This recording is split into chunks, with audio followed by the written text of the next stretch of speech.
Imagine a man so powerful in Mecca that people feared his voice, respected his leadership, and never questioned his authority.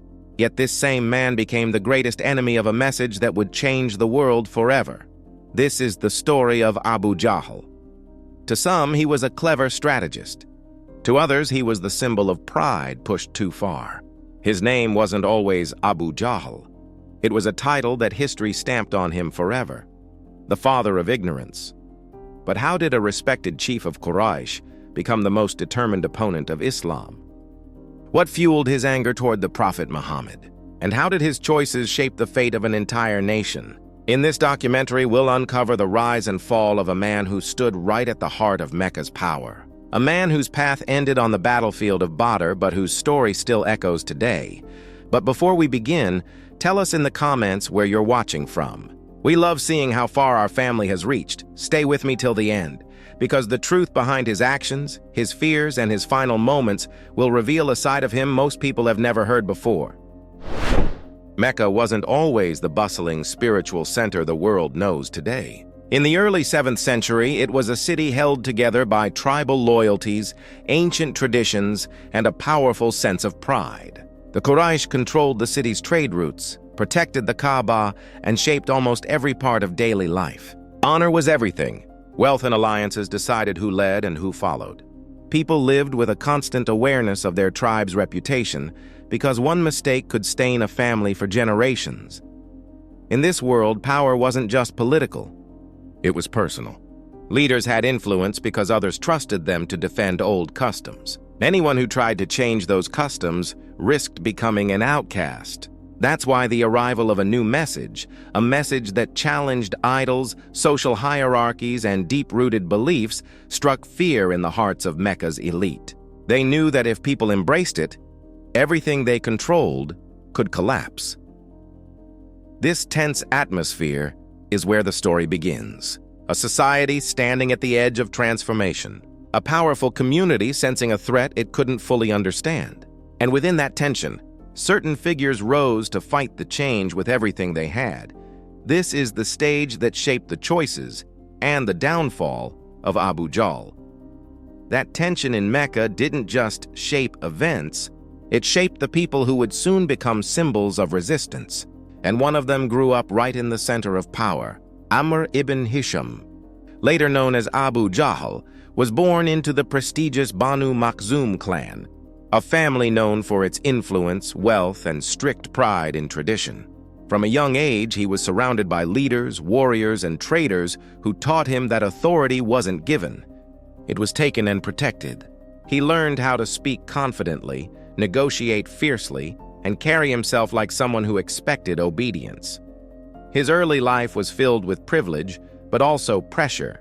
In a tribe that valued strength and honor above everything, he had to prove he could stand at the front, not follow from behind. Those lessons molded him into a man who couldn't tolerate anything that threatened the order he believed in.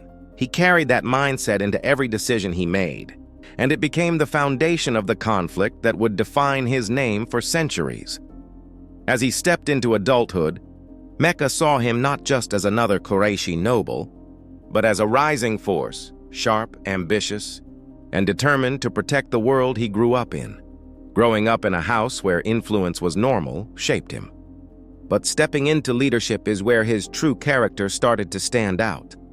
As Amr ibn Hisham matured, the Quraysh didn't just see him as a talented young man from a respected clan. They began to trust him with serious responsibility. His sharp memory, bold decisions, and confident presence made him one of the voices people listened to during tribal meetings. When disputes erupted between clans or traders, he was often the one who spoke up, and his words carried weight. He knew how to command attention, and he understood the politics of Mecca better than most of his peers. The Quraysh depended on strong figures to maintain order in a city built on commerce and alliances. Amr fit naturally into that role. He wasn't just wealthy, he was strategic. He used his influence to strengthen his clan's position, protect Mecca's economic interests, and reinforce traditions that kept the Quraysh in control. People respected his leadership because he appeared fearless, unshaken, and fiercely protective of their way of life. By the time Islam began to take root, he had become one of the strongest pillars of Quraysh authority. His rise wasn't accidental. It was the result of years spent shaping himself into someone who believed he was responsible for defending Mecca's identity. That belief would guide his every reaction as a new message started challenging everything he stood for.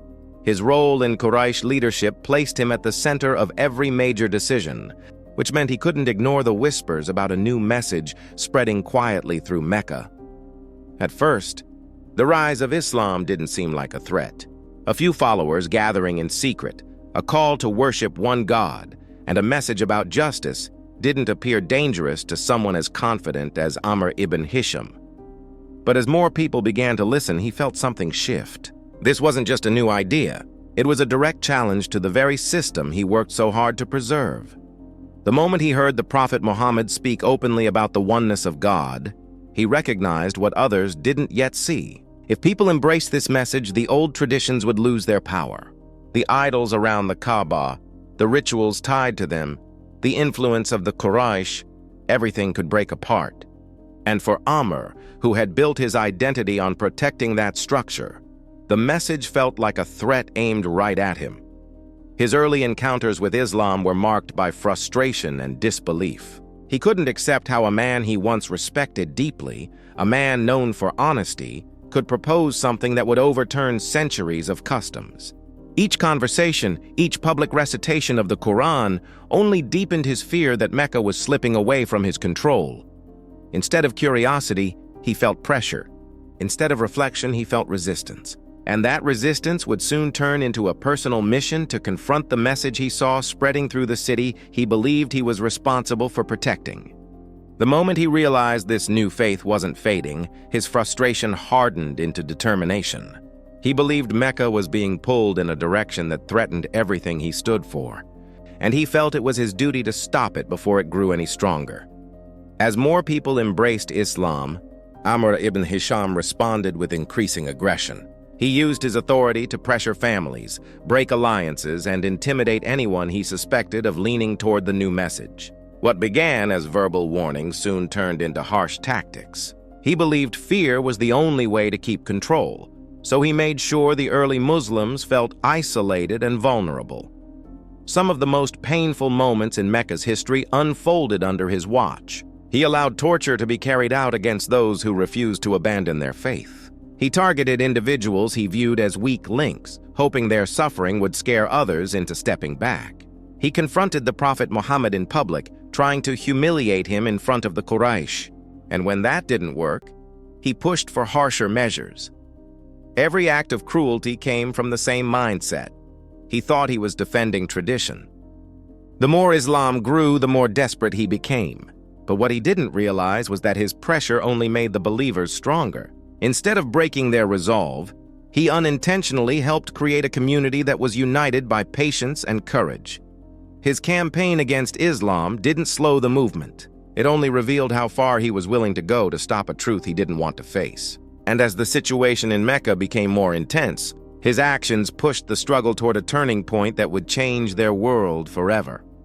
The more he tightened his grip, the more he realized something he never expected. The Prophet wasn't backing down.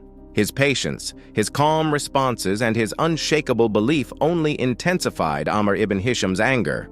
And this tension led to moments that would become some of the most remembered confrontations in early Islamic history. One of the earliest clashes happened near the Kaaba, where the Prophet often recited the Quran for anyone willing to listen.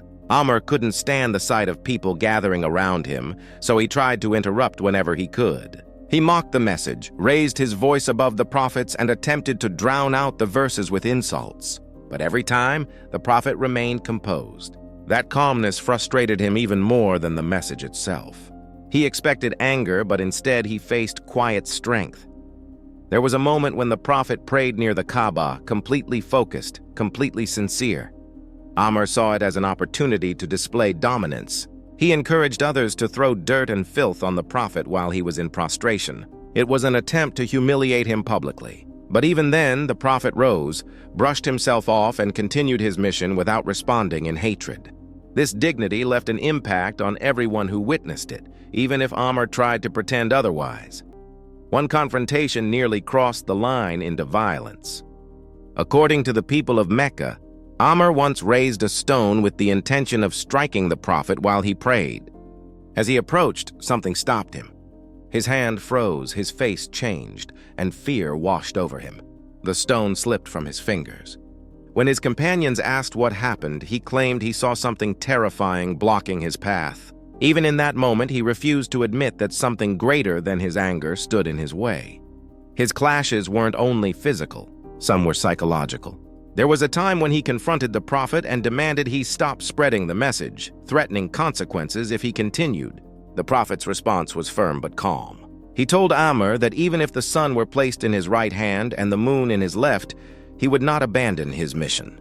That unwavering conviction pushed Amr deeper into bitterness because he saw a determination stronger than his influence. Another encounter occurred when the Prophet warned him of the consequences of arrogance and disbelief. Amr laughed off the warning and challenged destiny itself, insisting that nothing could harm him.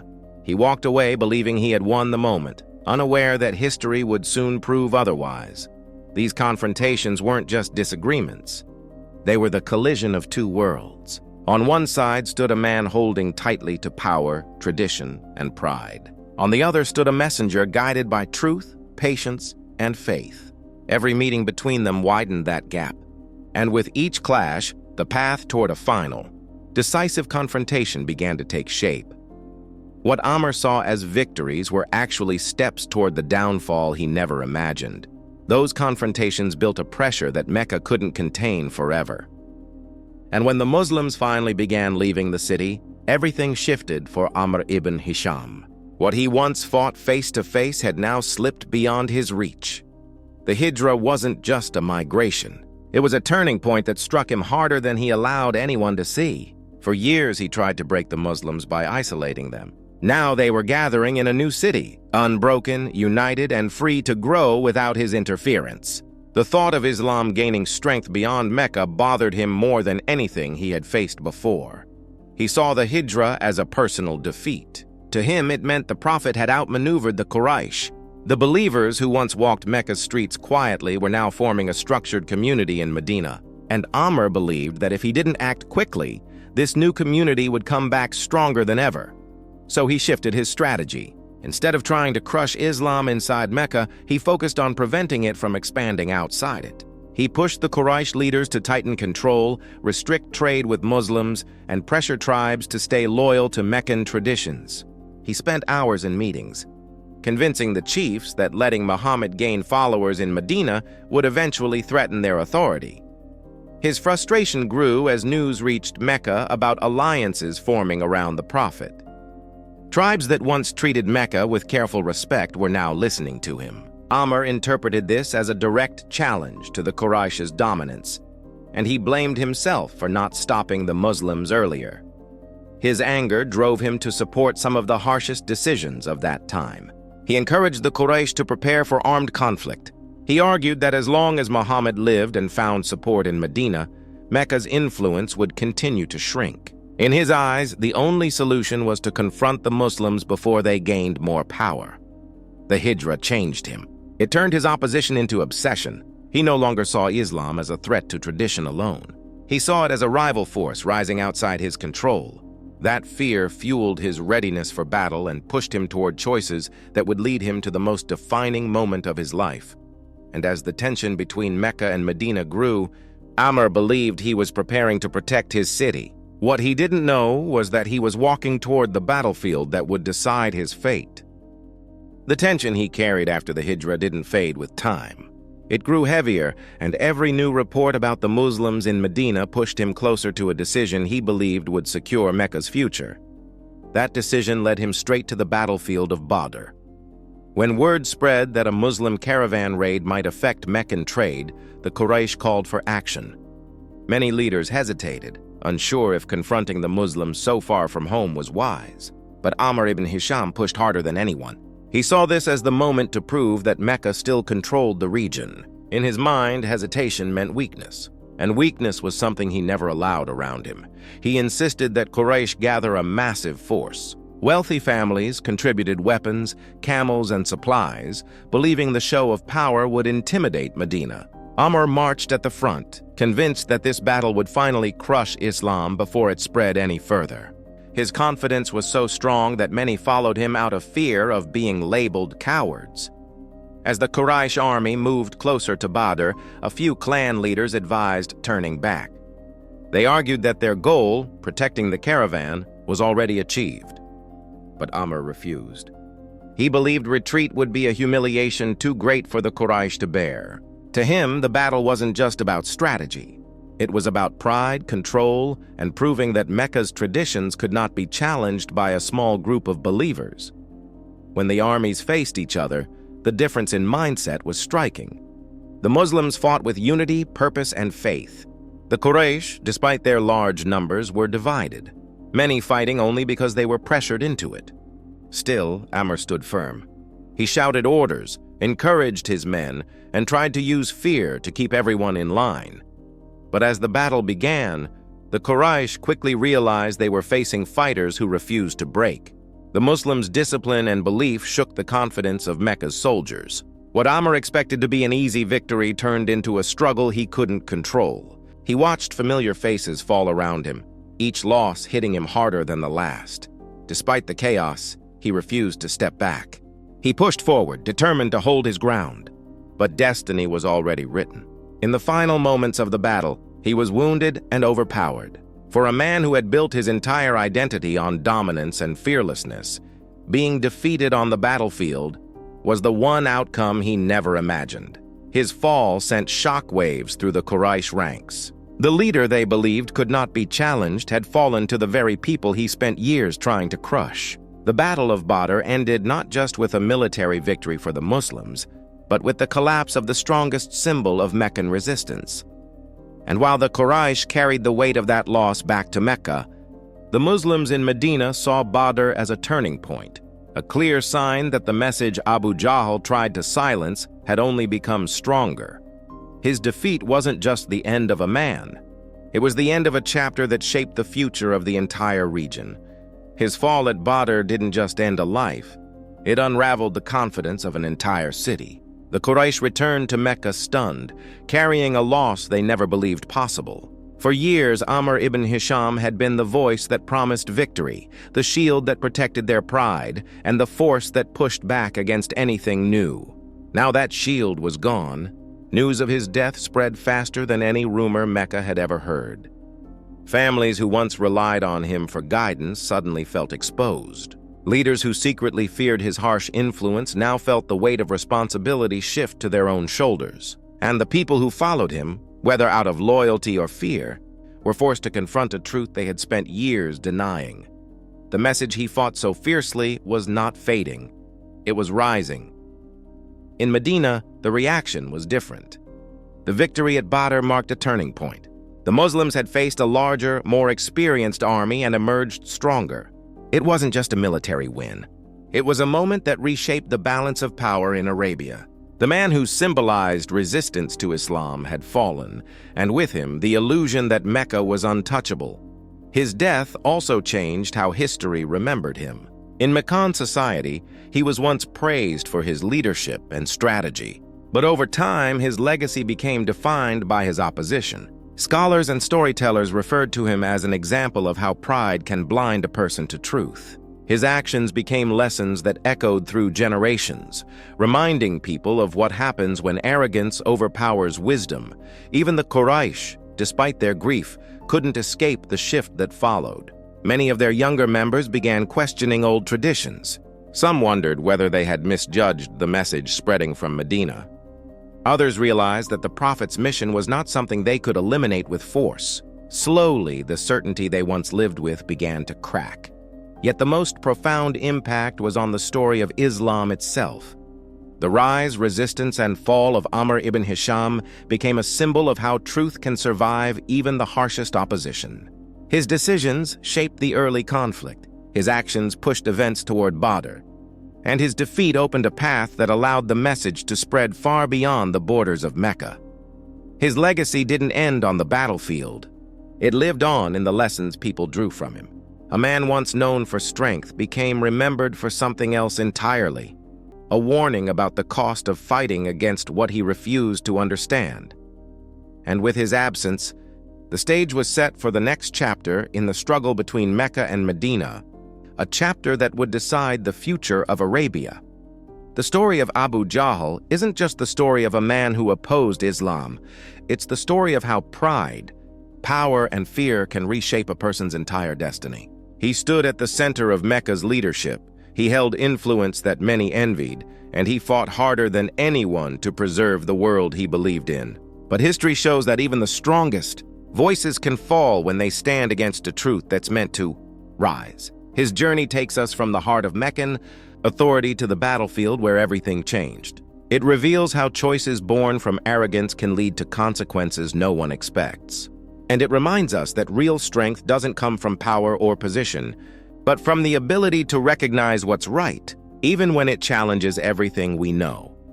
As we close this chapter, we look back at a man who shaped one of the most pivotal moments in early Islamic history, a man whose resistance unintentionally strengthened the very message he tried to silence. His story leaves us with a clear lesson. Truth doesn't fade when it's opposed. It grows, it spreads, and it finds its way forward even through the harshest storms. Thank you for watching. If you enjoyed this journey through history, let me know if you'd like more story-driven documentaries like this.